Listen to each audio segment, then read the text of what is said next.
It's my great pleasure to introduce two powerful storytellers at the intersection of spatial computing and healthcare. Sarah Hill, who is the CEO of Healium, and Wendy Moore, the COO, also from Healium. Ladies.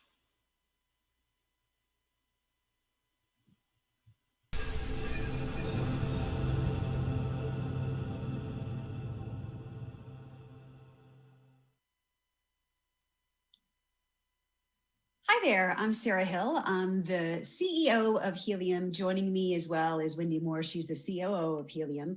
And we're going to be talking for the next few minutes, taking a deeper dive into what does the research say? What do 3 peer-reviewed journals say? What do 800 published studies say about the therapeutic use cases of virtual and augmented reality?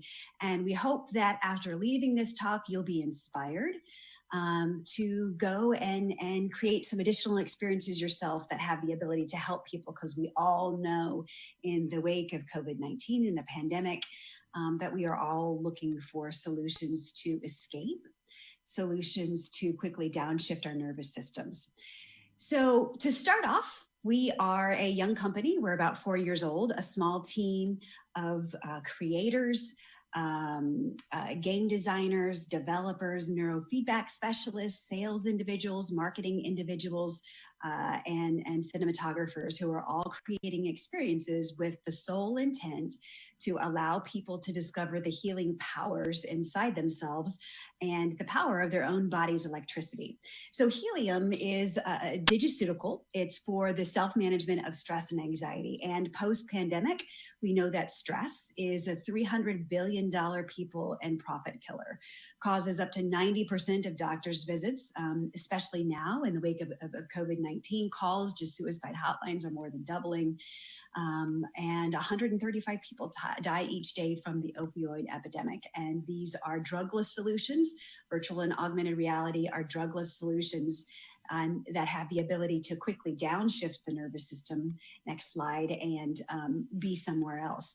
So how can you control that stress, though, if you don't have the ability to see or interact with it? That's why Healium is unique, and why virtual and augmented reality are unique is because it brings your wearable data to life. In these augmented reality experiences, they're coming out of your phone and you have the ability to control them with your wearable. In virtual reality, the experiences all around you, and you're using your body's electricity to somehow transform that world. And you'll see in this next slide the differences between the two. So on the right-hand side in augmented reality, you see your bioinformatics. That's either your heart rate or from an EEG headband. We use a BrainLink light that you see on the right-hand side of the screen. We're live streaming that information and then allowing you to hatch butterflies out of an augmented reality chrysalis. You can illuminate the planets. You can grow flowers. You can hatch fireflies and put around your room. All as a reminder that your thoughts have power. Control things not only in the virtual world and the real world as well. And we'll talk about that power in just a moment when we talk about the research. But again, these are the two different ways that you see it in virtual reality and in augmented reality as well. These experiences are used in areas of stress and trauma, not only with the US military, but with veterans, before blood donations. It's being used for people who traditionally meditate, people who don't traditionally meditate, school children to allow them to discover their mind-body connection. And most recently, Healium's been deployed to the front line for healthcare workers. Compassion fatigue is real. It's something that these first responders, healthcare workers, grocery store workers, are experiencing, as well as all of us who are sheltering in place in our homes and need those tools to escape. Healium has been deployed not only in the aftermath of COVID-19 for nurses, but also in the aftermath of the Nashville tornado, where storm victims and survivors and first responders, could quickly be inside those goggles. And so let's talk about why that's important through the research. And here's Wendy to share a little bit more of that deeper dive into those 3 peer-reviewed journal articles looking at VR and AR powered by your biometrics. Wendy? Thank you, Sarah. And as she already mentioned, there's already been more than 900 published studies on the therapeutic use cases of virtual reality. And what we see at Healium is that people aren't just watching this media, they are feeling it. Our product Healium is used in areas of situational, acute, or chronic stress all around the world. And we've done a lot of study around how to increase that positive mood state using VR for mindfulness. Healium is clinically validated in 3 peer-reviewed journals through the International Society for Neurofeedback and Research, Frontiers in Psychology, and the Scholarly Journal of Psychology and Behavioral Sciences. All of these published studies have been shown to allow Healium to quickly reduce stress and anxiety in the body and increase feelings of positivity and calm. You're looking at the high beta activity in the brain just before and then after 4 minutes of Healium. Your brain shifts between these different brainwave patterns quickly. We focus mostly on those first 3, gamma, beta, alpha. We focus on those because that's what the wearables pick up. And we're able to very quickly show that emotion state gathered off the frontal lobe. As your brain shifts through those, that's how we're telling the stories in Healium and allowing the user to essentially steer the experience on a start and stop situation. So as they're progressing through calming the mind or increasing positivity, the experience progresses throughout. We are trying to help the user increase areas of self-awareness and also drive the experience with memory. We know that emotion recall is a great way to affect physiology, both from a heart rate perspective and from a brainwave perspective. When you think differently, it allows your brain and affects your brain in these therapeutic ways.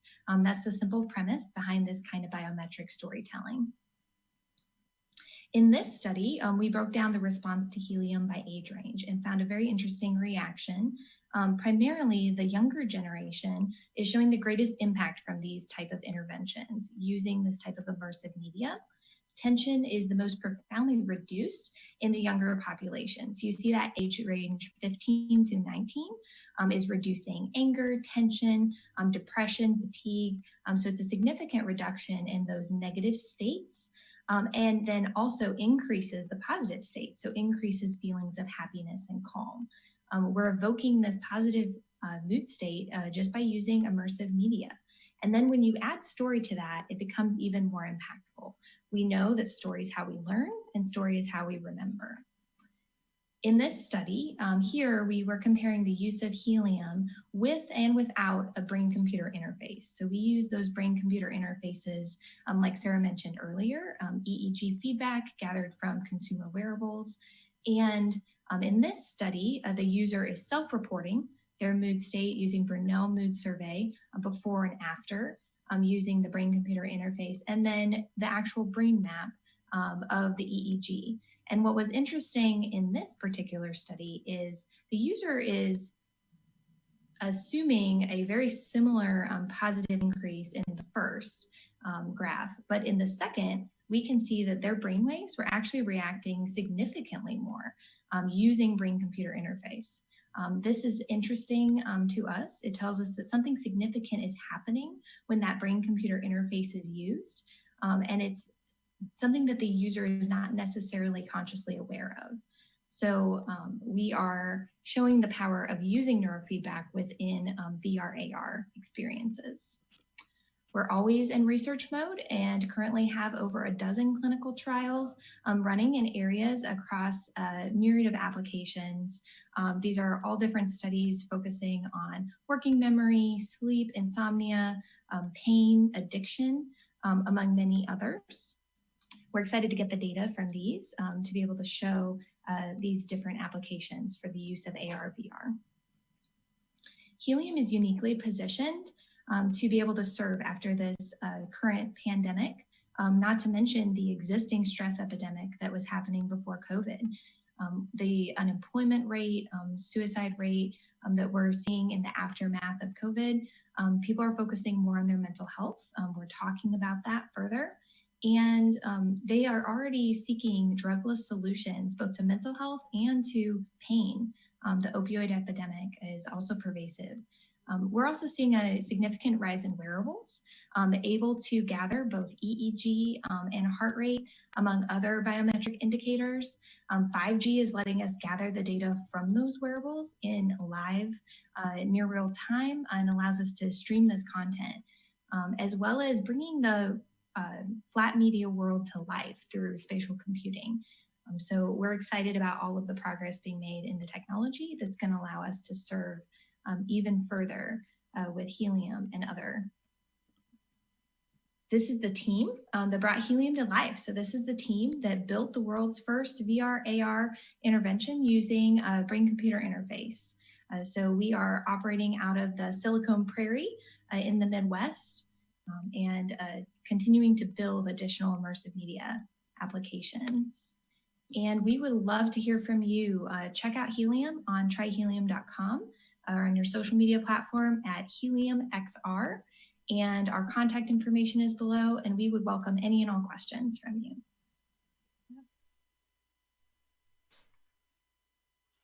Thank you, ladies. That was fascinating. Couple of questions that are coming in from the chat room. First, is there a list of these studies and citations, and how would people read more? Yeah, so they can find all of our published studies. We have another one that's coming out this summer looking at specifically therapeutic use cases for augmented reality, and it's on the science tab of our website. So if you go to tryhealium.com/science, you'll see them listed there from Frontiers in Psychology, Journal of Neuroregulation, and the Scholarly Journal of Psychology and Behavioral Science. Looks like you're jumping into the Q&A and answering some of these already. Actually, I have a question. Sarah, your background is on Emmy Award-winning storytelling. How did you turn your focus towards healthcare? Yeah, so I was a television journalist for many years, covered a lot of trauma, rapes, murders, aftermath of the tsunami, and ultimately the media diet that I was choosing to consume, much like first responders or nurses, compassion fatigue sets in, and ultimately my media diet made me sick. So I started to struggle with panic attacks and struggle with sleeping. And so I had to get out of television and started doing virtual tours for a group of aging veterans who aren't able to physically travel to see their memorials in Washington, D.C. And through that process of creating those experiences for them, we noticed that VR and AR appeared to be affecting their physiology. They weren't just watching these experiences, they were feeling it. So we set out for a number of years, a couple years, studying how do these experiences impact brain patterns, heart rate, and can we use EEG and heart rate as an input to allow you to power content. And ultimately, that's what we're doing with Healium, and what our patented technology allows you to do is to modify that content with a brain pattern or with a heart rate. And so that's a very long story about how we got into it. But ultimately, it was creating experiences for these veterans and noticing that it was affecting their physiology through brain maps. And those brain maps, we're not talking about using just a head strap like a brain link. We're talking about a full 19 sensor EEG, looking at very specific areas of the brain, how they react to content of different color, shape, sound, all of that is weighed into Healium. Yeah, I think one you've already addressed in the chat room, but I'll just ask it for everybody. Creativity can be therapeutic, such as art and music, and creativity can be used in VR experience. Is that, or can that be part of the experiences in your product? Yes. So in the next couple weeks, we'll be adding a new experience on our platform that was actually designed by a chronic pain patient. It was designed by someone who uses virtual and augmented reality as escape for his own pain. And he struggles with 25 different conditions, and it allows him to step inside his paintings. So he has 4 different scenes that he paints on a therapeutic level. And we are harnessing his own creativity to allow him to be inside his own creative world. We love to collaborate with artists, game designers, neurofeedback specialists, sound artists, art therapists. You'll find a variety of different artists on the Healium platform. Awesome. And once again, thank you for your time. How can folks get in touch with you if they want to find out more? Wendy? Yeah, you can check us out at tryhealium.com, and that's helium like heal. So try, HEALIUM.com. You can see both Sarah and I there, Wendy at tryhelium.com and Sarah at tryhelium.com. Follow us on Twitter.